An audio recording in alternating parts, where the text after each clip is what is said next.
हाँ,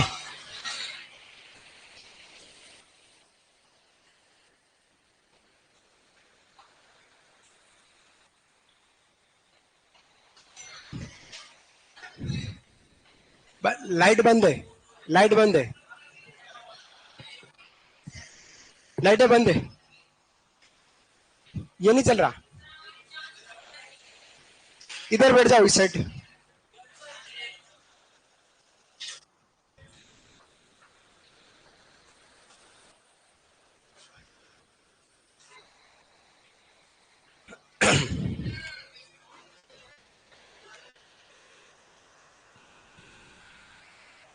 संत चरणदास जी की बात कर रहे हैं अपन। हाँ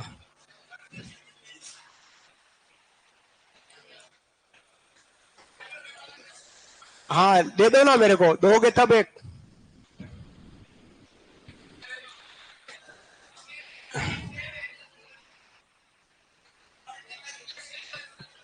इधर कागज दो मेरे को, सेव वाला छोड़ो मेरे को। पेपर।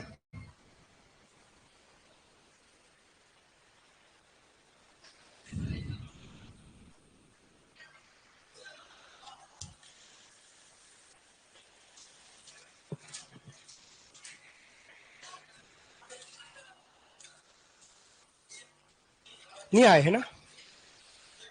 क्यों? 10% क्वेश्चन थे ना।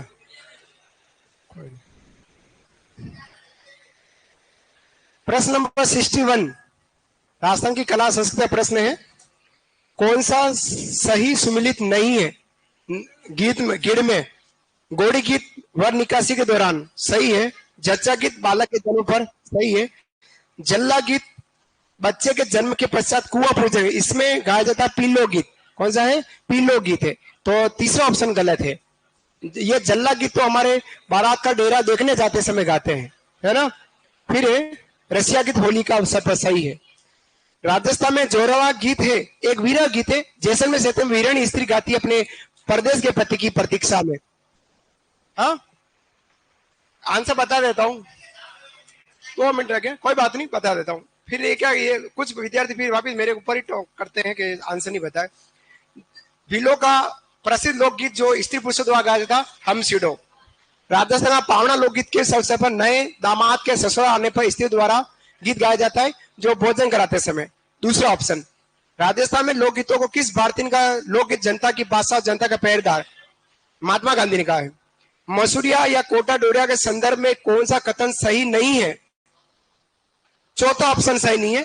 केथुन के अलावा मांगरोल 12 है, ना कि बाड़मेर है। अगर आपने कोई छोटी मोटी गलती की होगी तो यहाँ चुक गए होंगे, है ना। मांगरोल 12 होता है, ना कि बाड़मेर है। चौथा ऑप्शन गलत है। अब इन्होंने दीदी ने दूसरा ऑप्शन डाला है, गड़बड़ हो गया। जाले सिंह जी तो लेके आए थे मसूरिया को। ब्लू पोवर्टी के संदर्भ में कौन सा कथन सही है? इसमें पहला ही ऑप्शन सही है। मानसिंह के समय लाएगा विकास हुआ, और राम सिंह के समय मानसिंह लाया था विकास, राम सिंह के समय हुआ। नीचे नीचे जो था कृपाल सिंह शेखावत, उसमें पद्म श्री है, न कि भूषण है। थोड़ा सा सोचना है, हल्का से एक शब्द ने आपको इधर से उधर कर दिया। पद्म श्री की जगह पद्म भूषण दे दिया, और आपने पद्म पढ़ते आपने कहते ये चौथा भी राइट है ना। बस ये एक शब्द आपको कंफ्यूज कर दिया, उस शब्द ने आपको। पद्म श्री है, न कि पद्म भूषण है। श्रीलाल जोशी का संबंध फड़ कला से, शाहपुरा भिलवाड़ा। अंतिम प्रश्न है।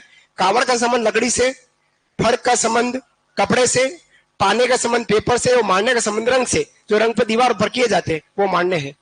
चलिए हम बात कर रहे हैं संत समुदाय की।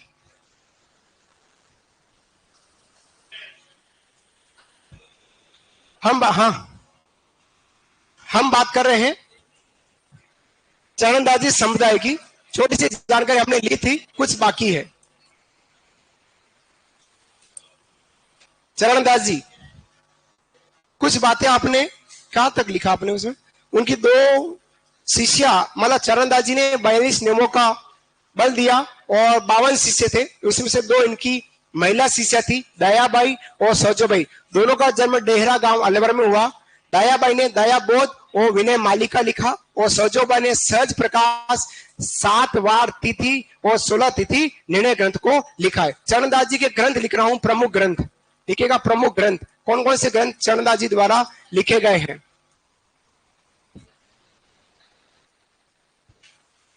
ब्रह्म चरित्र या कहीं कहीं आपको ब्रज चरित्र मिलेगा।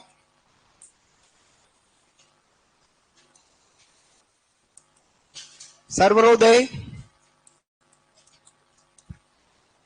ब्रह्म ज्ञान सागर, ये चरणदास जी द्वारा लिखे गए थे और ये ग्रंथ भी हमारे मेवाती बोली में है। मेवाती बोली में है, याद रखना।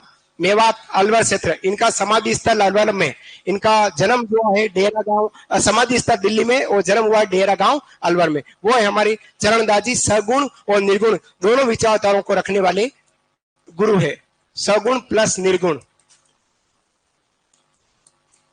भक्ति धाराओं के संत हैं। ब्रह्म चरित्र या ब्रज चरित्र, सर्वोदय और ब्रह्म ज्ञान सागर, ये इनके तीन बहुत प्रसिद्ध ग्रंथ हैं जो मेवाती बोली में लिखे गए हैं। किस बोली में लिखे गए? मेवाती बोली में।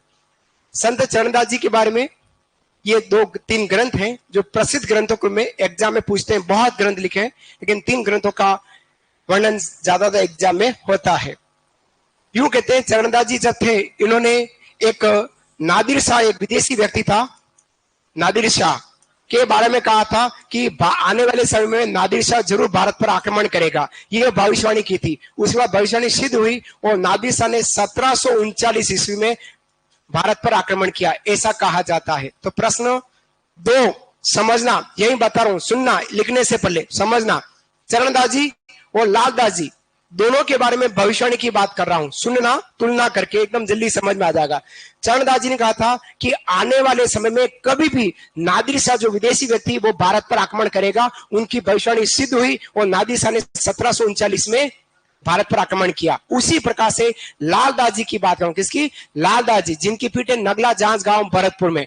लालदास जी के बारे में कहते हैं कि एक बार लालदास जी के पास औरंगजेब पहुंचा और दारा सिकोह पहुंचा और पूछा कि अगला बादशाह पिताजी की बात कौन होगा। दारा सिकोह लालदास जी के पास पहुंचा। लालदास जी ने एक ही भविष्यवाणी करी, जो सभी भाइयों की हत्या करेगा वही शाहजहां के बाद आपके पिताजी के बाद शासक होगा। इतिहास गवाह है, आपको पता है औरंगजेब ने बड़े भाई दारा सिकोह, सुजा और मुराद तीनों की हत्या करी, पिताजी की भी हत्या करी और खुद बादशाह बना। ये लालदास जी की भविष्यवाणी थी, लालदास जी की चेतावनी थी। ये हमारे चरणदास जी की चेतावनी है। दोनों में अंतर है, समझना। भविष्यवाणियां हैं, एग्जाम में पूछने की संभावना रखता है। दो संत जिन्होंने जीवन पर आंखों में पट्टी बांध दी, सगुण विचारधारा में समान भाई जान और निर्गुण विचारधारा में संत रज्जब जी है। उसी प्रकार से ये दो भविष्यवाणी की बात आ रही, लिखेगा, विशेषता करके लिखेगा, विशेषता। हाँ ये लिख लो, उसके बाद ये नादिर शाह वाली विशेषता लिखा रहा हूं। हाँ, गर्मी लगेगी, लाइटें बंद है, गर्मी लगेगी। अब 10 बार मेरे को कहने से भी मैं कोई यूं तो है नहीं कि मैं यूं शौं शौं करूं और पंखा चला दूं। पंखे नहीं चलेंगे। हाँ, तो वो जब चलेगा तब डक्टिन चलेगा, तभी चलेगा। विशेषताओं का दोहरा लेते हैं, लिखेगा।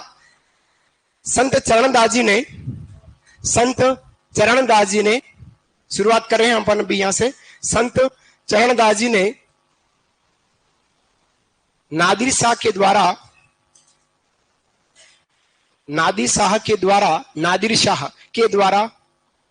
भारत पर आक्रमण होने की, चरणदास जी ने नादिर शाह द्वारा भारत पर आक्रमण होने की भविष्यवाणी की थी। नादिर शाह द्वारा भारत पर आक्रमण करने की भविष्यवाणी की थी, कौमा अंततः 1739 ईस्वी, अंततः 1739 ईस्वी में नादिर शाह ने आक्रमण किया। भविष्यवाणी पहले की, बाद में नादिर शाह ने आक्रमण किया। एग्जाम में अच्छा प्रश्न है, बनता है ना, थोड़ा सा समझना। नादिर शाह ने आक्रमण किया था 1739 ईस्वी में। ये राजस्थान के ऐसे संत है जो अपन शनिवार को लिख चुके हैं, जिनका जन्म राजस्थान हुआ, लेकिन इनकी जो मुख्य पीठ है वो राजस्थान के बाहर नई दिल्ली में संचालित है। ठीक है, अब इनके जो संप्रदाय के जो संत है, साधु हैं, वो पीले वस्त्र पहनते हैं। क्या पहनते हैं? पीले वस्त्र पहनते हैं। लिखेगा, चरणदासी संप्रदाय के साधुओं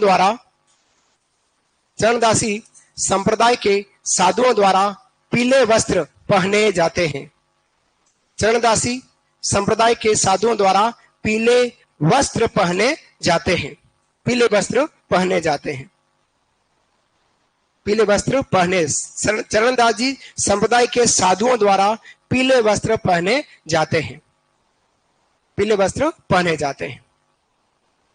अब ये हमारे किस प्रकार की भक्ति धारा के सगुण और निर्गुण, तो इन्होंने ब्रह्मा के निर्गुण भक्ति पर बल दिया। लिखेगा इन्होंने, किन्होंने, हाँ जी, इन्होंने ब्रह्मा के निर्गुण निराकार, ब्रह्मा के निर्गुण निराकार, निर्गुण निराकार भक्ति पर बल दिया। हे सगुण विचारधारा के भी, लेकिन ब्रह्मा को निर्गुण बताया है इन्होंने, है ना, निर्गुण भक्ति पर बल दिया, निराकार भक्ति पर बल दिया। ये थे हमारे संत चरणदास जी की बात। एक और हमारे संत हैं जो सगुण और निर्गुण, वैसे ज्यादा वो निर्गुण है, और वो संत हमारे संत हरिदास जी। हेडिंग डालिएगा, छोटी सी जानकारी उनके बारे में बता रहा हूं, फिर आपको लिखाऊंगा। तीसरा संत सगुण और निर्गुण विचारधारा में संत हरिदास जी, हरिदास जी, हरिदास जी की बात करते हैं। संत हरिदास जी की बात करते हैं, सुनना है, थोड़ी सी जानकारी, हेडिंग डाल दीजिएगा। संत हरिदास जी की बात करेंगे। हरिदास जी के बारे में कहा जाता है कि अपने जमाने में आजीवन चलाने के लिए डकैती का काम करते थे। क्या करते थे?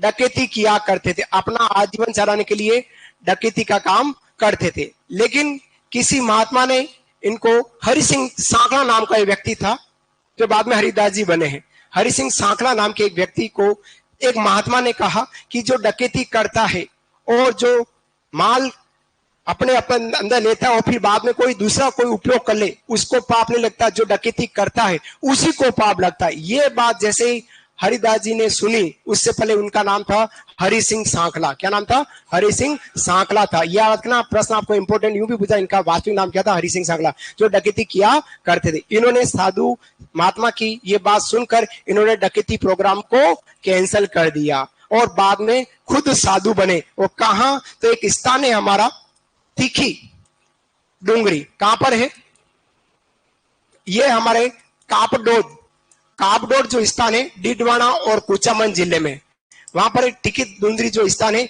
यहां पर ये तपस्या करने लग गए। और यहाँ इन्होंने क्या की? यहाँ पे तपस्या करी। और तपस्या करने के बाद इनको लगभग 1513 ईस्वी में बौद्ध ज्ञान की प्राप्ति हो गई।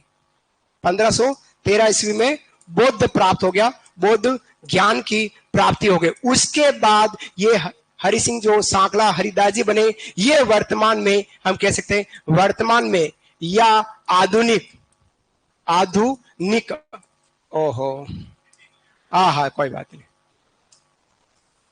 वर्तमान या आधुनिक या कलियुग, कलियुग का वाल्मीकि कहा जाता है। क्या बोलते हैं इनको? वाल्मीकि कहते हैं। वाल्मीकि। प्रश्न आपको पूछेगा कि वाल्मीकि किसको कहा जाता है, तो हरिदास जी को कहा, क्योंकि एक डाकू था रत्नाकर, डाकू रत्नाकर, वो भी डकैती का काम किया करता था। उसने भी किसी महात्मा से उपदेश सुने और उसने डकैती का काम छोड़कर ऋषि बना। और वो ऋषि क्या कहलाया? वाल्मीकि कहलाया। इसी वाल्मीकि ऋषि द्वारा रामायण ग्रंथ की रचना की गई। अतः हरिदास जी को क्या कहा गया? वर्तमान आधुनिक या कलियुग का वाल्मीकि कहा जाता है। ये कहा गया कब? जब इन्होंने डकैती छोड़ी और तीखी डूंगरी कापडोद गांव जो डिडवाना कुचामन जिले में, यहाँ पर तपस्या करी और उनको बौद्ध ज्ञान प्राप्त हो गया। उसके बाद ये हमारे क्या कहलाए? कलियुग के वाल्मीकि कहलाए। ध्यान रहेगा, क्लियर। अब इनके अगर हम जन्म की बात करें, इनका जो जन्म हुआ है वो हमारा ये वाला कापडोद गांव में इनका जन्म हुआ है। लेकिन इनकी समाधि स्थल की बात करें तो वो घाटा गांव में। कहां पर है? घाटा। दोनों ही गांव जो है वो कुचामन डिडवाना जिले में ही है। इनके द्वारा जो संप्रदाय चला गया उस संप्रदाय का नाम है निरंजनी। कौन सा संप्रदाय? निरंजनी संप्रदाय। इनके जो अनुयायी हैं, दो प्रकार के संप्रदाय वाले अनुयायी है। एक कहलाते हैं निहंग। क्या कहलाते हैं? निहंग व्यक्ति कहलाते हैं। और एक कहलाते हैं घरबारी। क्या कहलाते हैं? घरबारी। निहंग कौन होते हैं? जो वैराग्य व्यापन करने वाले, वैराग्य जीवन जो व्यापन करते हैं, वैराग्य, वैराग्य जीवन व्यापन करने वाले लोग होते हैं, उनको नियम कहा जाता है। और घर गृहस्थी जो जीवन यापन करते हैं, गृहस्थी मेरे जैसे गृहस्थी जीवन के जो लोग होते हैं वो हमारे घर बारी कहलाते हैं। समझ आया? समझ आया? अब इनके अन्वय द्वारा भगवान को क्या कहा जाता है? तो भगवान को कहा जाता है अलख, अलख निरंजन कहते हैं। ये प्रश्न आपको कहीं पूछा जाए, अलख निरंजन या हरि निरंजन, क्या बोलते हैं? अलख निरंजन या हरि निरंजन कहा जाता है। किनको कहते हैं? भगवान को इस संप्रदाय के लोग कहते हैं। ये हमारे संत हरिदास जी की जानकारी। लिखेगा, पॉइंट बनाकर लिखेगा, छोटा सा सपोर्ट मैं आपका फिर से करूंगा। लिखेगा जन्म, सबसे पहला लिखेगा जन्म। इनका जन्म कब हुआ? तो लिखना 1455 ईस्वी, 1455 ईस्वी। कहां हुआ है? तो ये हुआ इनका कापडोट गांव। जन्म 1455 ईस्वी, कापडोट गांव। और कापडोट गांव कटे है तो याद हमारा डीडवाना, पहले नागौर पड़ता कहलाता था, अब जिला बदल गया है कुचामन, है ना? याद रखिएगा, यह इनका जन्म हुआ है। ठीक है, फिर बात करते हैं वास्तविक नाम। इनका रियल नेम क्या था? वास्तविक नाम, वास्तविक नाम को इनको क्या कहते हैं? हरि सिंह सांखला। वास्तविक नाम इनको क्या बोलते हैं? हरि सिंह, हरि सिंह सांखला, सांखला। वास्तविक नाम इनको हरि सिंह सांखला कहा जाता है। वास्तविक नाम में हरि सिंह सांखला। हरि सिंह नाम का एक डाकू था शोले मूवी में, गब्बर को हरि सिंह कहा जाता था। गब्बर का वास्तविक नाम क्या था? हरि सिंह। और यहां पर भी हरि सिंह, यही हरि सिंह डकैती था, डकैती का काम करता था। याद रखना, इस तरह से बता रहा हूं आपको। शोले मूवी देखी? सबने देखी? किसने नहीं देखी शोले मूवी? बाहुबली किसने देखी?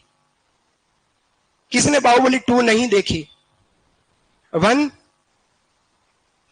एक आधे ने नहीं देखी, बाकी सबने देखी। बाहुबली मूवी में कटप्पा सामने ऐसा आता है और बाहुबली के तलवार घुसा था गप करके, देखा आपने? लड़ाई करते हुए सामने इधर से आया बाहुबली, इधर से आ रहा, इधर से कटप्पा आ रहा है और उसके तलवार घुसा था गप, देखा आपने? बारिश हो रही थी, देखा? कौन तलवार कौन घुसाता है? कहां घुसाता है? पेट में, कमर में? आपने ढंग से मूवी देखी नहीं है। बाहुबली यूं लड़ाई करता है, वो कटप्पा पीछे से आता है धीरे धीरे करके, और बाहुबली के तलवार जैसे यूं घुसाता हूं, बाहुबली करता है मामा। ये क्या कर दिया? मतलब आप ढंग से पिक्चर भी नहीं देखते हो, फिर पढ़ोगे कैसे? पिक्चर तो ढंग से देखो। मैंने कहा आगे से घुसा, आपने कहा हाँ आगे से, कमरे में घुसाई थी, पेट में कहां घुसाई थी? चलिए आगे बढ़ते हैं। तो मूवी भी ढंग से देखो, जो चीज पढ़े उसको भी अच्छे पढ़ने का प्रयास करो। जन्म हुआ है 1455 ईस्वी, कापडोट गांव, डिडवाना, कुचामन। वास्तविक नाम क्या हो गया? हरि सिंह सांकला हो गया। समझ आया? अब लिखेगा समाधि। इनका समाधि कहां है? समाधि स्थल है वो गाडा गांव में, गाडा गांव। हाँ जी, गाडा गांव। और ये पड़ता हमारा डिडवाना कुचामन, डिडवाना कुचामन जिले में पड़ता है। कुचामन, डिडवाना कुचामन जिले में इनका गांव पड़ता।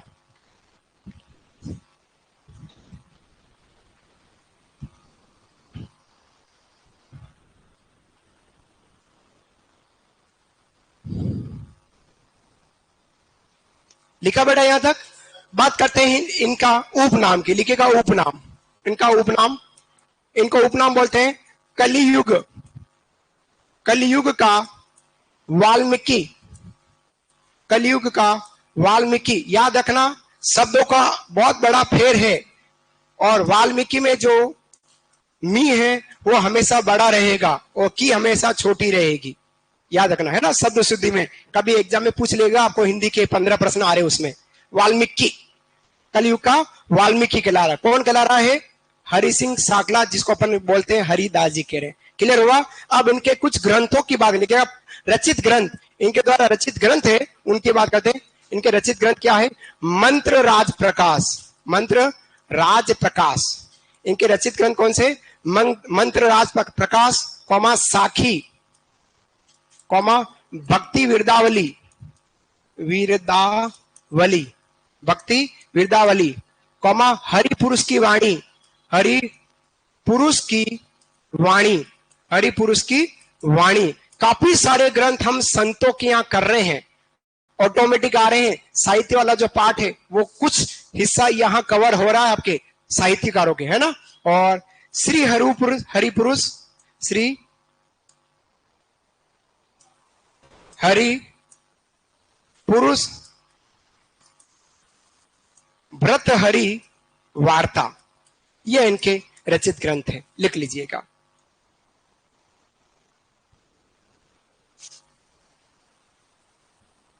मंत्र राज प्रकाश, साखी भक्ति विरदावली, हरिपुरुष की वाणी, श्री हरिपुरुष डैश मतलब द्वंद्व समास वाला आड़ा डंडा, भर्तृहरि वाणी, और केला रहा है मतलब और,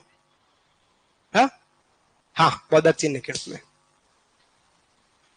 ऑनलाइन में झालावाड़ से कौन है? आप में से ऑनलाइन झालावाड़ से कौन है? आप है? ऑनलाइन में नहीं दुर्गा लाल, ऑफलाइन में कौन है? झालावाड़ से एक आदमी है, बोलो क्या काम है?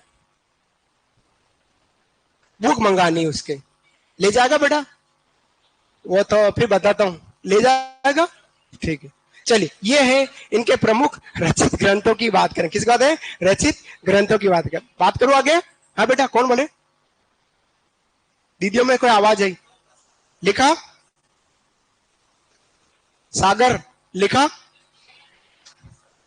इसका नाम सागर, क्या नाम है? संकल्प अशोक, हाँ मेरी तरफ से सागर है। अच्छा नाम है ना, मोटा बहन का अच्छा नाम है, तो 100% अच्छा नाम। चलिए आगे बात करते हैं। अशोक विशेषताओं की दौरों की बात करें, लिखिएगा विशेषताएं, विशेषताएं, विशेषताएं, विशेषताएं करके लिखिएगा। ऐप में कल वाला पेपर अपलोड करवाते हैं वह बेटा, यशपाल करवा देते हैं, अभी बहुत जल्द करा देंगे।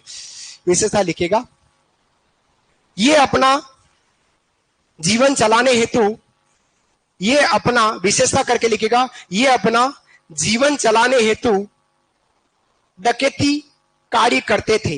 ये अपना जीवन चलाने हेतु डकैती कार्य करते थे। डकैती, आजीवन हेतु, जीवन चलाने हेतु डकैती, डकैती कार्य करते थे, डकैती कार्य करते थे।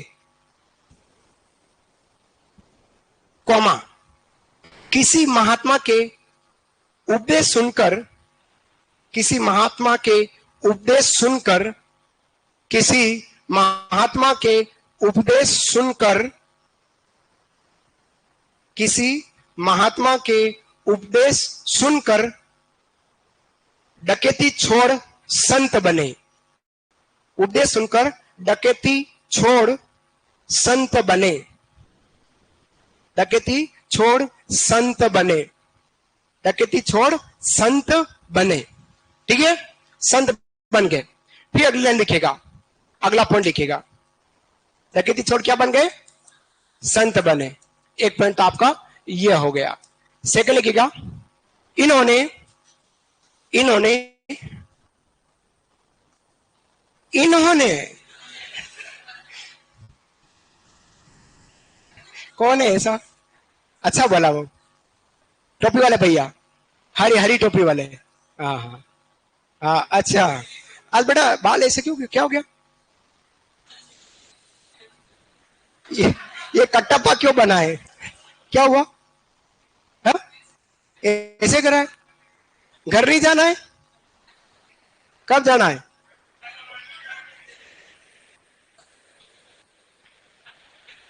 पर ऐसे कट्टापा क्यों बन गए?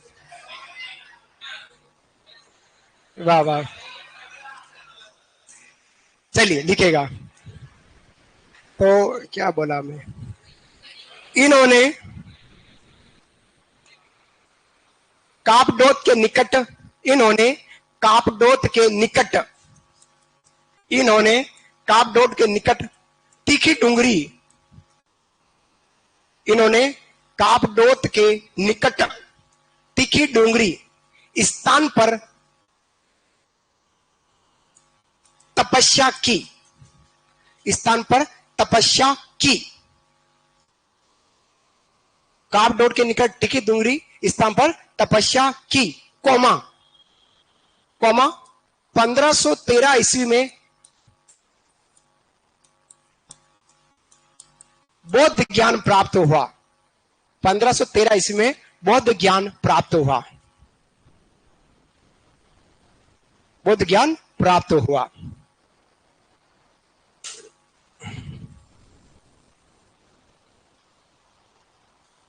ठीक है, अगला क्या, संत ने, अगला पॉइंट लिखो, संत ने निर्गुण निराकार, संत ने निर्गुण निराकार पर बल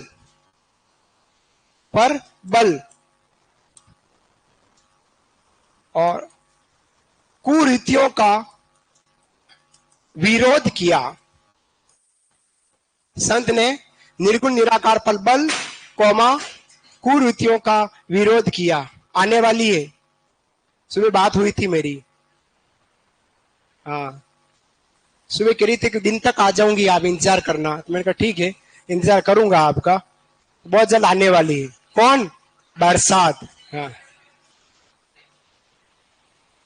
निर्गुण निराकार पर बल तथा कुरीतियों का विरोध किया। अगला पॉइंट, निरंजनी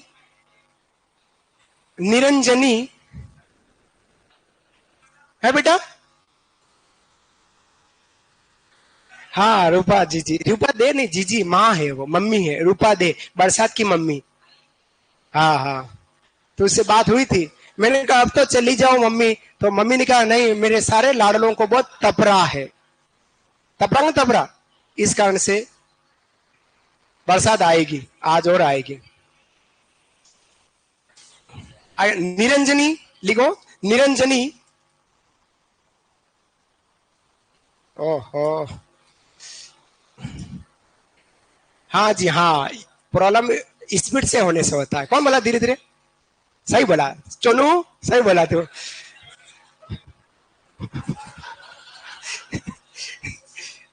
प्यार आ गया सोनू पे मेरे को। देखिएगा, निरंजनी संप्रदाय में हरि को, निरंजनी संप्रदाय में हरि को अलख निरंजन कहा जाता है। निरंजनी समुदाय में हरि को अलख निरंजन कहा जाता है। अलख निरंजन कहा जाता है। इस संप्रदाय में, अगला पॉइंट, इस संप्रदाय में अनुयायी निरंजनी कहलाए। इस संप्रदाय में अनुयायी निरंजनी कहलाए, जो दो प्रकार के हैं।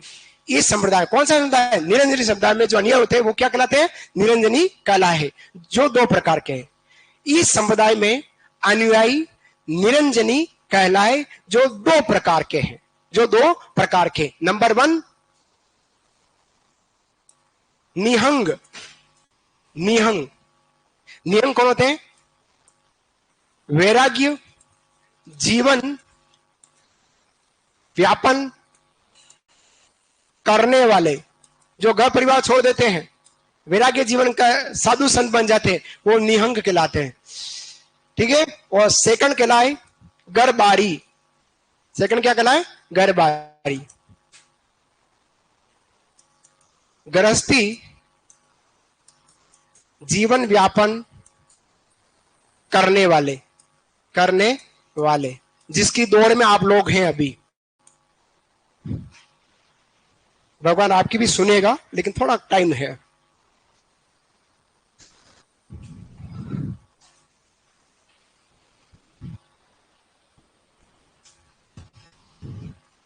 ये थे हमारे संत हरिदास जी।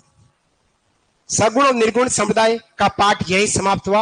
अब हमारा अंतिम पाठ संतों का निर्गुण संप्रदाय की बात करेंगे। तो नया हेडिंग डालना है, ये तो आपको समझ में आ गया होगा। सबसे पहले हमने सगुण विचारधारा, सगुण भक्तिधारा के संत पढ़े। सेकंड हमने सगुण प्लस निर्गुण विचारधारा भक्तिधारा के 3 संत पढ़ लिए, संत मावजी, चरणदास जी और हरिदास जी। अब हम तीसरा पाठ पढ़ेंगे, अंतिम पाठ, वो है निर्गुण भक्तिधारा। हेडिंग डालेगा, तीसरा पाठ आपको हेडिंग डालना है निर्गुण भक्तिधारा। ऐसा हेडिंग डालेगा। तीसरा पार्ट आपका आ गया है निर्गुण भक्ति धारा। निर्गुण भक्ति धारा की बात करेंगे, ठीक है। और निर्गुण भक्ति धारा किसको कह रहे हैं, आपको पता है निर्गुण भक्ति धारा किसको कहा जाता है? जो ईश्वर को निराकार रूप में पूजे, ईश्वर की मूर्ति के स्थान पर संत की मूर्ति या संत की समाधि की पूजा अर्चना करे, भजनों में जो भजन करे वो भी निर्गुण ईश्वर के भजन करे, ध्यान साधना पर विश्वास करे, ऐसे संत हमारे या ऐसी भक्ति धारा निर्गुण भक्ति धारा कहलाती। इसमें हम बात करेंगे निर्गुण भक्ति धारा, हम राजस्थान के कबीर कहलाने वाले संत दादू दयाल से बात करेंगे। हेडिंग डालेगा दादू दयाल, काफी सारी जानकारी समझाऊंगा फिर लिखाऊंगा। देखिएगा संत दादू दयाल, संत दादू दयाल जी की बात करेंगे। दादू दयाल, संत दादू दयाल की बात करेंगे। संत दादू दयाल की बात करने वाले हैं। हेडिंग डाल दे और पेन नीचे रख दे। दादू दयाल की बात करेंगे। थोड़ा पानी पीना था, कौन पिलाएगा?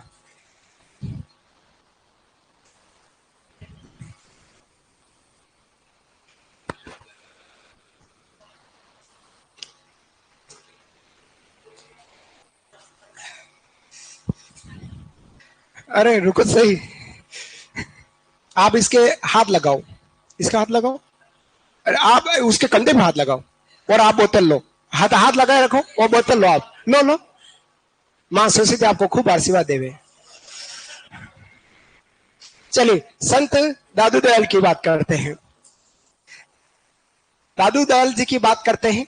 इनके बारे में, इनका जन्म कब हुआ, कहां हुआ है, 1544 है, इतिहास में लिखा है, लेकिन इनके माता पिता कौन अताहीन पता है, इनके बारे में कहते हैं। यूं कहा जाता है एक लोधी राम जी सारस्वत ब्राह्मण हुआ करते थे, उनको एक छोटा सा बालक संदूक में अहमदाबाद में जो साबरमती नदी है उसके किनारे बहता हुआ मिला। जैसे हमारे बाहुबली में अमरेंद्र बाहुबली बहता हुआ मिला कि नहीं मिला, राजमाता यूं करती है, आज से आपके महाराज आलू बली, मतलब महेंद्र आलू बली है बाहुबली। तो वैसे ही संदूक में एक बच्चा सोया हुआ था और अहमदाबाद में साबरमती के संत बापू, जो साबरमती नदी है उस नदी में बहते हुए एक संदूक मिली, संदूक में दादू दयाल जी मिले, ऐसा माना जाता है। और फिर ऑथेंटिक जानकारी के अनुसार इनका जन्म 1544 ईस्वी में हुआ, ऐसा कहते हैं, ठीक है, 1544। और कहां हुआ, तो अहमदाबाद में हुआ, अहमदाबाद में हुआ, ऐसा माना जाता है। ये राजस्थान के एक ऐसे संत थे, जैसे चरणदास जी थे कि राजस्थान में जन्म लिया लेकिन मुख्य पीठ नई दिल्ली में, उसी पर ठीक उसका उल्टा राजस्थान के एक ऐसे संत जिनका जन्म राज्य से बाहर हुआ लेकिन कर्मस्थली राजस्थान रही, संत दादू दयाल। संत दादू दयाल के बारे में कहा जाता है, संत दादू दयाल के बारे में ऐसा कहते हैं, ठीक है, समझ आया। तो इनका अगर हम कर्मस्थली की बात करते हैं, कर्मस्थली, तो इनकी पूरी कर्मस्थली जो रही वो राजस्थान रही। कहां रही? राजस्थान। और राजस्थान में बात करेंगे विशेष 90% से ऊपर बात करें तो जयपुर इनकी कर्मस्थली रही थी। क्लियर हुआ? अब इनके गुरुजी की बात करें तो इनके गुरुजी का जो नाम था वो था वृंदावन जी, वृंदानंद जी या बुद्धधन जी। ये इनके क्या थे? ये इनके गुरु रहे हैं, ऐसा इनके बारे में कहा जाता है। कहा जाता है दादू दयाल मुस्लिम थे। दादू दयाल क्या थे? जाति से मुस्लिम धर्म से बिलोंग करने वाले थे, लेकिन इन्होंने अपना जो व्यवसाय रखा, जब ये अपना व्यवसाय करते थे तो दुनिया का व्यवसाय करते, दुनिया व्यवसाय। और दुनिया किसको कहते हैं? जो रुई से रजाई, तकिए बनाते हैं, वो दुनिया कहलाता है, याद रखना, ठीक है। पिंजारा जिसको अपन वर्तमान में कह रहे पिंजारे कहते हैं, है ना। तो इनका अगर हम बात है जाति से क्या है, मुस्लिम धर्म से नहीं है, लेकिन उन्होंने व्यवसाय किसका बनाया? दुनिया। और ज्यादातर हमारे राजस्थान की बात करूं तो दुनिया भी मुस्लिम ही होते हैं, 90% से ऊपर। कुछ लोग दूसरा काम भी दूसरी जाति के लोग भी करते हैं, जो रुई से रजे तकिया गदले बनाने का काम ये किया करते थे। क्लियर? फिर बात करते हैं, ये अहमदाबाद गुजरात से राजस्थान आए, और सबसे पहले राजस्थान में कहा आए तो सांभर आए। सबसे पहले बात करेंगे तो जयपुर में सांभर है। देखिए बात करते हैं, सबसे पहले ये सिरोही आए थे। कहा आए थे? सिरोही। और सिरोही से सीधे सीधे ये सांभर आए, और सांभर से सीधे ये नारायणा या नरेना, नरेना ये स्थान हमारा जयपुर में पड़ता है। यहां पर इन्होंने अपना कर्मस्थली बना दिया, यहां अपना कर्मस्थल, और यहीं रहकर इन्होंने एक पंथ चलाया जिसका नाम था ब्रह्म पंथ या ब्रह्म संप्रदाय। क्या चलाया? ब्रह्म संप्रदाय। यही संप्रदाय आगे चलकर परम ब्रह्म संप्रदाय कहलाया, और बाद में यह संप्रदाय दादू पंथ कहलाया। दादू पंथ कहलाया इनके नाम से। शुरुआत में इनका संप्रदाय का नाम क्या था? ब्रह्म संप्रदाय। बाद में क्या हो गया? परम ब्रह्म समुदाय। और अब वर्तमान क्या है? दादू पंथ। दादू पंथ की पीठ कहाँ है? अगर हम पीठ की बात करें तो ये पीठ हमारी नैरना जयपुर में है, जहां पर दादू जी की खड़ाऊ सुरक्षित है। क्या खड़ाऊ सुरक्षित है? खड़ाऊ, विशेष इनकी खड़ाऊ और कपड़े यहाँ पर सुरक्षित रखे हुए हैं। क्लियर यहाँ तक? फिर हम बात करते हैं दादू जी की कुछ जानकारी। तो दादू जी के 152 शिष्य थे। टोटल कितने शिष्य थे? 152। 152 शिष्य थे। 152 शिष्यों में से जो 100 शिष्य रहे हैं वो कहलाते थे एकांतवासी। क्या कहलाते थे? एकांतवासी। जो एकांत चले गए और दादू जी को उपदेश देते थे। छोड़ चुके गुरु जी को, गुरु जी से दीक्षा ली और छोड़कर चले गए गुरु जी को, वो एकांत में जाकर कहीं और जाकर दीक्षा दे रहे, वो एकांतवासी कहलाए। 100 शिष्य। और जो 52 शिष्य थे, 52 शिष्य, इन 52 शिष्यों को आधार, क्या बोलते हैं? आधार स्तंभ कहा जाता। आधार स्तंभ, या तो इनको कहेंगे आधार स्तंभ, या इनको बोलते हैं 52 स्तंभ। क्या बोला जाता है? 52 स्तंभ। ये मेन शिष्य है, 52 शिष्य जो पिलर है। जैसे इस बिल्डिंग का पिलर दिख रहा है आपको, ये वैसे ये पिलर है। कौन? 52 शिष्य। 100 शिष्य, एकांतवासी, टोटल शिष्य 152 का। अब प्रमुख शिष्यों में बात करें, बहुत बिडू, खास बिडू की बात करें तो खास बिडू है, ये तो बात है, खास बिडू है सुंदरदास जी। प्रिय शिष्य ब्यूटीफुल दास, सुंदरदास जी, याद रखना है। अब आपके दिमाग में रज्जब जी है, रज्जब जी भी है। प्रश्न पूछेगा संत दादू दयाल जी के प्रिय शिष्य कौन थे? तो प्रिय शिष्य में सुंदरदास जी आता है। कौन आता है? सुंदरदास जी। इनके अलावा संत रज्जब जी, मुस्लिम में संत रज्जब जी। ऐसे संत विवाह के लिए जा रहे थे, निकाह करने जा रहे थे, बीच में दादू जी को उपदेश सुनते, उनसे प्रभावित होते हैं और दादू जी के शिष्य हो जाते हैं और जीवन भर दूल्हे की वेशभूषा में रहते हैं। ऐसे शिष्य संत रज्जब जी। और ऐसे शिष्य संत रज्जब जी दादू जी के देहांत के बाद, दादू जी के देहांत के बाद जीवन भर के लिए संत रज्जब जी ने अपनी आंखें ही मूंद ली, बंद कर दी, पट्टी लगा दी। कहा कि खोलो आंखें, क्यों नहीं खोलो, कि जिसको देखना था उनको देख चुका हूं, अब मेरे के जीवन में क्या रहा है देखने को, बस। हाँ, अब मोह माया है। सोनू, अशोक, सत्येंद्र, हाँ ये देखा, ये बस ऐसे हो गए। ठीक है, चलिए आगे बात करते। और अगर इनके शिष्यों की बात करते हैं तो इसमें कहलाते हैं माधवदास जी। कौन है? माधवदास जी। बहुत सारे संत है लेकिन इंपॉर्टेंट माधवदास जी।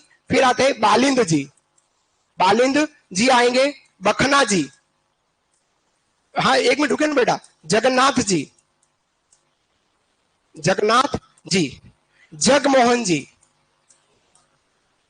जगमोहन जी, संत दास जी, संत दास जी। ये ऐसे कुछ शिष्य हैं जो हमारे दादू जी के शिष्यों के रूप में कहलाते। दादू जी के पुत्र पुत्रिया भी रही है, दादू जी के पुत्र पुत्रिया भी थी। दादू जी के पुत्र थे 2। कितने पुत्र थे? 2 पुत्र थे। सबसे बड़ा पुत्र का नाम था गरीबदास जी, पुअरदास जी, गरीबदास जी, पुअरदास जी, गरीबदास जी। और सेकंड पुत्र का नाम था मिस्किन दास जी। कौन था? मिस्किन दास जी, मिस्किन दास जी। यही नहीं, दादू जी की पुत्रियां भी थी, 2 छोरियां थी, 2 जीजियां थी। कौन कौन सी जीजियां थी? एक जीजी का नाम शोभा कुंवरी, क्या कहलाया? शोभा कुंवरी कहलाया। और एक जीजा का नाम क्या कहलाया? रूप कुंवरी। क्या कहलाया? रूप कुंवरी। रूप तेरा, रूप कुंवरी कहलाया। बस बस, ज्यादा नहीं। तो ये इनकी दो पुत्र पुत्रियां रही है। याद रखना एग्जाम में कहीं ये भी प्रश्न बनता है। पत्नी का नाम कहीं नहीं है, पति का नाम कहीं नहीं। पुत्र कौन कौन है? गरीबदास जी बड़े पुत्र थे, और मिस्किन दास जी। और दो पुत्रियां कौन थी? शोभा कुंवरी और रूप कुंवरी। कहा जाता है कि 1585 में 15, ये एक सन आपको पूछा जा सकता है। कहा जाता है 1585 में दादू जी की मुलाकात अकबर से हुई। अकबर ने दादू जी को बुलाया तो कहां आया, और अकबर ने कहां बुलाया दादू को? तो ये मिले है इबादत खाना। इबादत खाना, और इबादत खाना कटे हैं, ये है फतेहपुर सीकरी। और फतेहपुर सीकरी कटे हैं आगरा में, कटे हैं आगरा यूपी में। यहां पर इबादत खाने में हमारे दादू जी 40 दिन तक ठहरे। कौन ठहरे? दादू जी ठहरे थे, दादू जी ठहरे। अकबर से मुलाकात की। प्रश्न पूछेगा अकबर से मुलाकात कब करी? 1585 ने। किसने? दादू जी ने। और कहां ठहरे? इबादत खाना में। तो मेन पॉइंट, लास्ट वाला पॉइंट इबादत खाना है। स्थान विशेष इबादत खाना नहीं पूछे तो फतेहपुर सीकरी। कि दादू जी की मुलाकात अकबर से कहां हुई? तो फतेहपुर सीकरी आगरा यूपी में। और फतेहपुर सीकरी में भी कहां? तो इबादत खाना में। कितने दिन रुके? 40 दिन रुके। और अकबर ने पूछ लिया दादू जी से, अल्लाह की जाति क्या है? अल्लाह की जाति क्या है? अब दादू जी ने कहा, इश्क अल्लाह की जाति है, इश्क अल्लाह की जाति है, इश्क अल्लाह का रंग है, इश्क अल्लाह में मौजूद है, इश्क अल्लाह का अंग है। इश्क, जिसको दादू जी इश्क बोलते थे, इश्क, जिसको वर्तमान अपन क्या बोलते हैं? इश्क हुआ। गाना समझ में आ गया होगा मेरा, है ना? तो इश्क का मतलब क्या है? प्रेम, प्यार। ईश्वर अल्लाह की जाति क्या है? प्रेम है।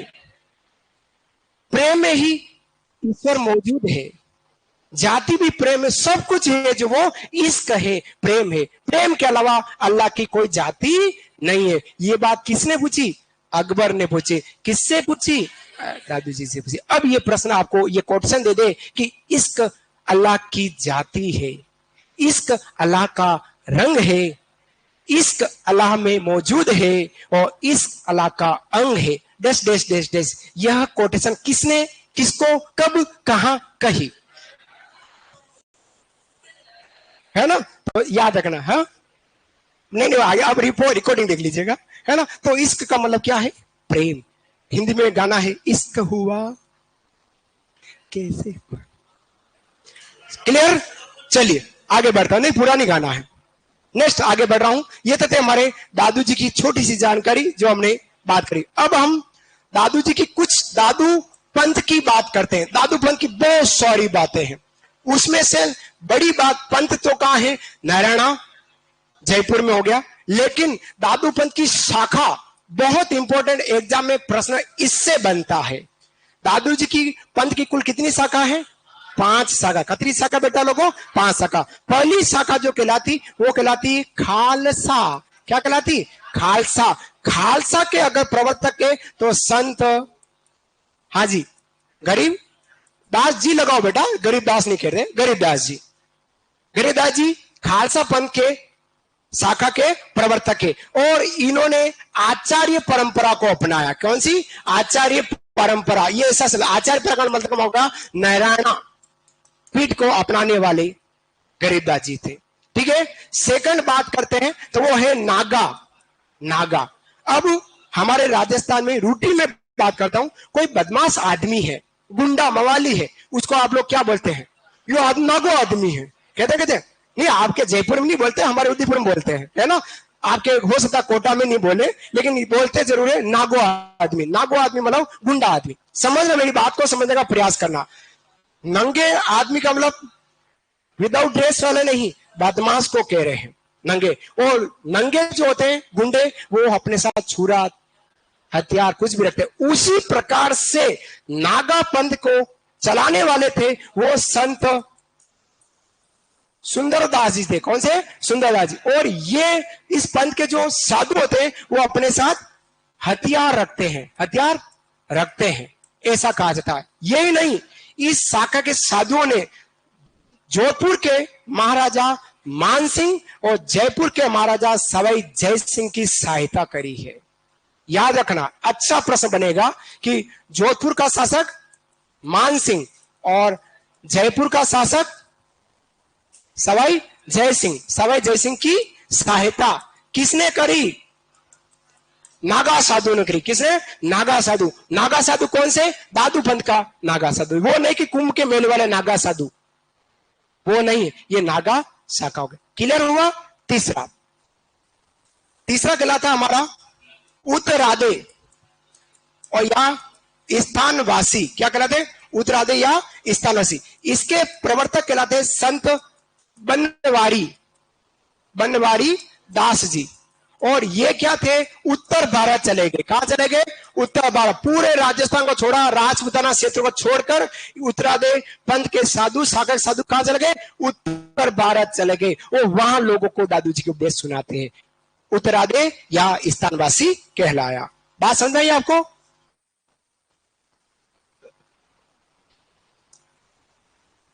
चौथा है खाकी। हाँ जी, अब आपका नाम आएगा। खाकी। खाकी के प्रवर्तक कोई नहीं, ऐसे साधु शरीर पर भस्म लगाते। क्या लगाते? शरीर पर भस्म, शरीर पर भस्म, भस्म और लंबी लंबी जटाएं रखते हैं। जटाएं, लंबे लंबे बाल, कंगा भी टूट जाए लेकिन बाल बने नहीं, जुए पड़ी है, लंबे लंबे बाल देखे होंगे, ऐसे साधु खाकी कहलाए।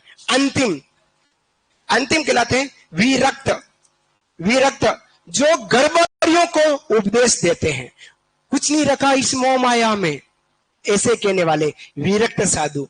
कुछ नहीं है मोह माया में, क्या है, कहां ले जाओगे, कौन लेके आया है। अभी 2-3 दिन पहले आपने देखा कोटपुतली बहरोड जिले में रेगर समाज के 4-5 भाई मिलकर झगड़े और मां की अंत्येष्टि पर बैठ गए। देखा भी, परसों की घटना, परसों पहले उसकी घटना है।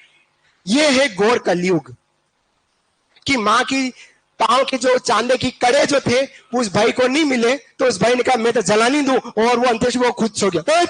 मैं सो गया, ये सो गया, यूं करके सो गया, डांट के ऐसा सो गया। अब जलाओ, देखे कैसे जलाते हैं। ऐसी स्थिति आ गई। पोते ने अंत्येष्टि पर पांव रखा है जूते पहनकर, बोलो कैसे जलाओगे।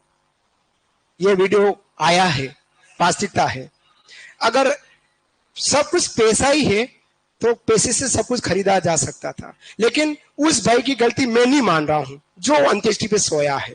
कहीं कहीं उसको भी दुख मिला है, कहीं एक पलड़ा भी दूसरा पलड़ा भी देखते हैं तो कहीं कहीं तो भाइयों में कहीं कहीं गलती रही होगी, बंटवारा ढंग से नहीं हुआ। कहते हैं बंटवारा कर लिया, सब कुछ हो गया, लेकिन छाती पर कौन ले जाता है, कौन ले जाता है। ये सब भौतिक सुविधा है, इसका सिर्फ उपयोग लेना है, सिर्फ उपयोग है।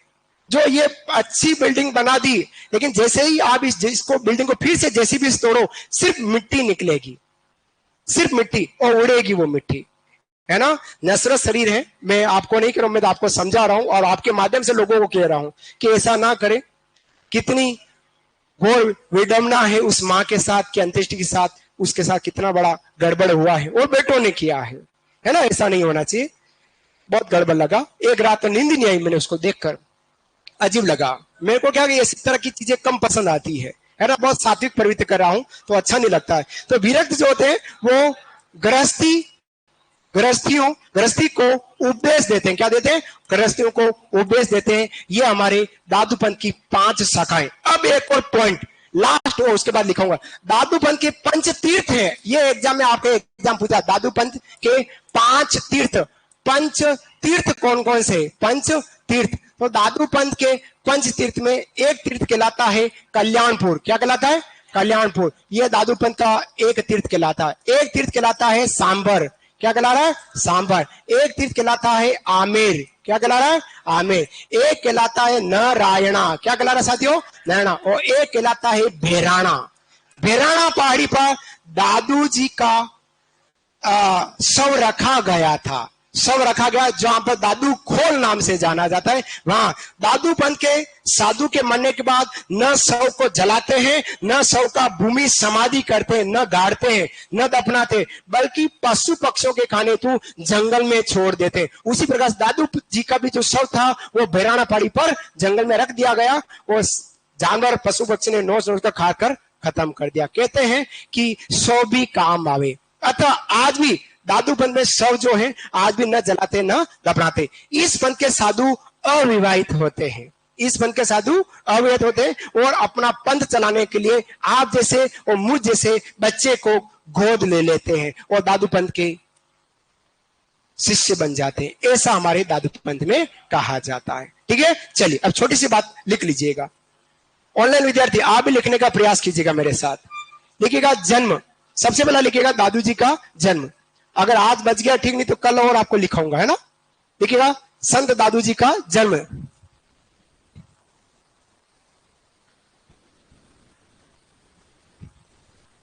संत दादू जी का जन्म कब हुआ? 1544 ईस्वी, अहमदाबाद गुजरात। 1544 ईस्वी, 1544 ईस्वी, अहमदाबाद गुजरात, कोमा फाल्गुन, कोमा फाल्गुन, फाल्गुन शुक्ल अष्टमी, फाल्गुन शुक्ल अष्टमी को जन्म हुआ है। हिंदी तिथि फाल्गुन शुक्ल अष्टमी, अंग्रेजी तारीख हो गई 1544, स्थान हो गया अहमदाबाद गुजरात। समझ आया? नेक्स्ट लिखेगा कर्मस्थली। हाँ जी, माना है छोटा बच्चा हो सकता है 1 दिन का 2 दिन का मिला हो, 2 दिन का बच्चा मिला तो जिस दिन मिला वो उस दिन 10वीं होगी तो लोगों ने 8वीं मान लिया, इस तरह से। वाह बेटा, ऐसा मानना है। लिखेगा कर्मस्थली, कर्मस्थली लिखेगा राजस्थान, कर्मस्थली लिखेगा राजस्थान। इनकी कर्मस्थली कहां थी? राजस्थान, कर्मस्थली राजस्थान। अब लिखेगा नोट, नोट, हाँ नोट, कर्मस्थली राजस्थान लिखी। अब लिखना है नोट, राज्य के एकमात्र लोक देवता,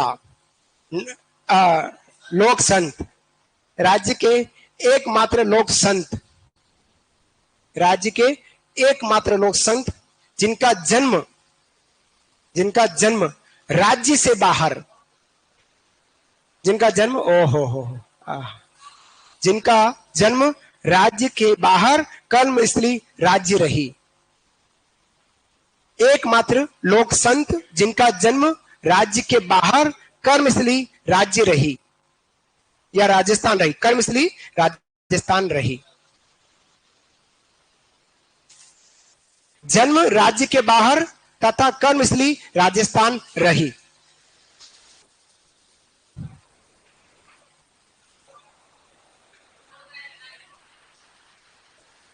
मजा बरसात में है ना, न सर्दी में न वर्षा में। ठंड में तो ठंड लगती यूं करना, और गर्मी में तपड़ा तपड़ा, लेकिन बरसात में आनंद है। हाँ बेटा, क्या कह रहे हो? रिपीट, जन्म हुआ है 1544 अहमदाबाद फाल्गुन शुक्ला अष्टमी। नोट लिखा है राज्य के एकमात्र लोक संत जिनका जन्म राज्य से बाहर कोमा कर्मस्थली राजस्थान रही। लिखा। अब लिखेगा गुरु, गुरु लिखो वृंदावन या बुद्धधन जी, एक ही है, नाम अलग अलग है। एक ही गुरु है, ऑब्लिक है, या एक ही बात है ना।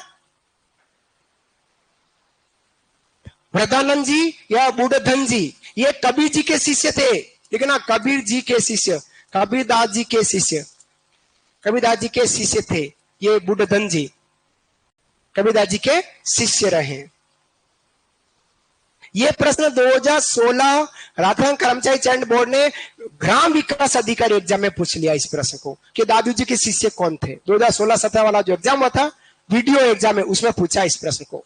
ठीक है, और उसके बाद हो सकता है और किसी एग्जाम आया, पर इसमें जरूर पूछा है। ये बुद्धन जी किसके शिष्य थे? कबीरदास जी के। और इनको कबीर, दादू दयाल को राजस्थान का कबीर कहते हैं। लिखिएगा उपनाम, उपनाम,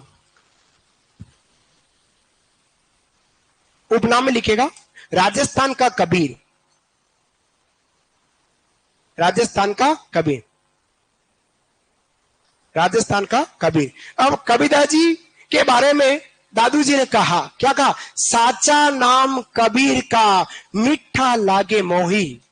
हाँ हाँ, साचा नाम कबीर का मीठा लागे मोही। मेरे को मीठा लगे, किसका नाम? कबीरदास जी का नाम। ये दादू दयाल का कथन है कबीरदास जी के बारे में। एग्जाम में पूछा जा सका, साचा नाम कबीर का मीठा लागे मोही।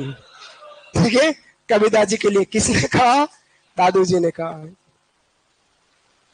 लिखेगा पिता, पिता, पिता लिखेगा, पिता, पिता लिखना है लोधी राम जी सारस्वत, ये लिख रहा हूं पिता लोधी राम जी, लोधी राम जी सारस्वत, ब्राह्मण होते हैं सारस्वत, लोधी राम जी सारस्वत। लिखा, लिखेगा नोट, नोट, नोट, पर्स में पड़े हुए नोट और आपके नोट्स में लिखे हुए नोट आपके जीवन में बहुत इंपॉर्टेंट है। पूछेगा प्रश्न, लिखेगा नोट। कहा जाता है कि, कहा जाता है कि, कहा जाता है कि साबरमती नदी में बहती संदूक में, साबरमती नदी में बहती संदूक में लोधी राम जी को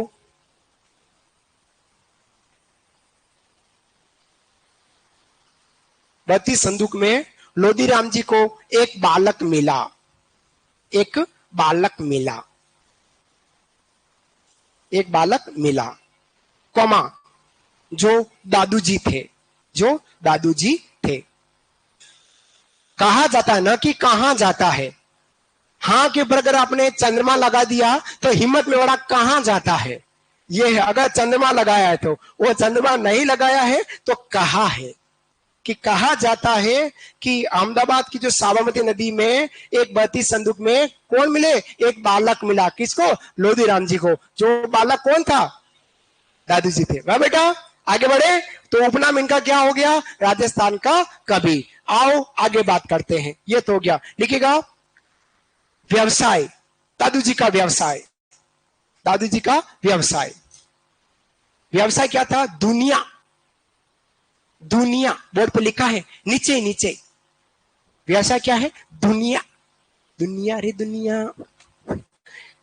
रुई से रजई तकिया बनाने वाले, क्वेश्चन लिखो, रुई से रजई तकिया बनाने वाले, रुई से रजई तकिया बनाने वाले। दुनिया रे दुनिया, वेरी गुड, वेरी गुड। लिखा यहां तक। नेक्स्ट आगे बढ़ते हैं।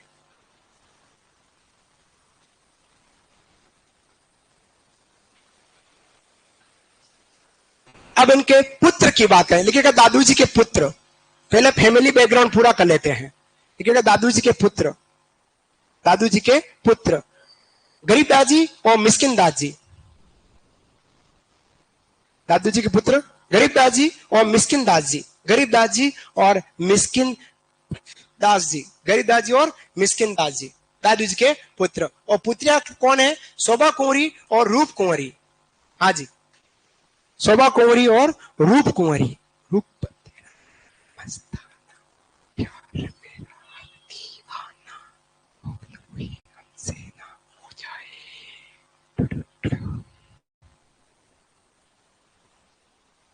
अच्छा,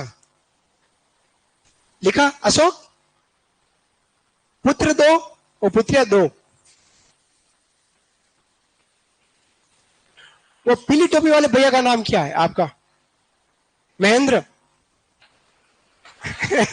क्या कहा? जलालुद्दीन खिलजी।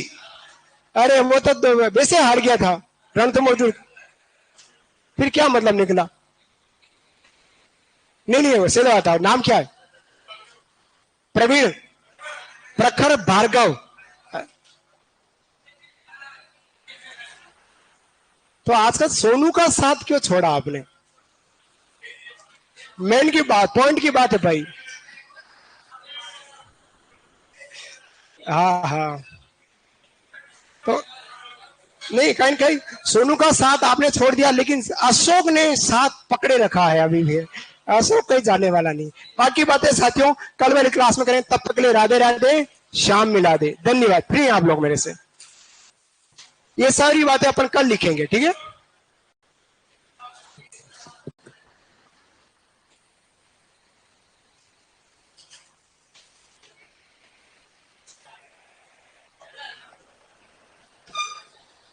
हो सकता है सर नहीं आए तो मैं वापिस आ जाऊंगा अभी 1 घंटे के लिए, ये भी हो सकता है। अगर सर नहीं आए, सोनू दिलीप सर, तो ठीक है।